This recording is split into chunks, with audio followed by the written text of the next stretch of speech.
ሰማይ ሰማያት ፀሓይ ከዋኽብቲ ቃልካ ፈጢርዎ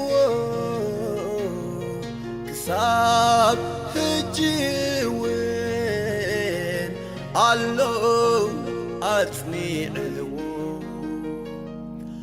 እዚ እናስተንተንኩ ከምልኽ ከለኹ ኣምላኸይ ምኾንካ እሕጐስ ኣለኹ እሕጐስ ኣለኹ ኣምላኸይ ኣምላኸይ ኣምላኸይ ኣምላኸይ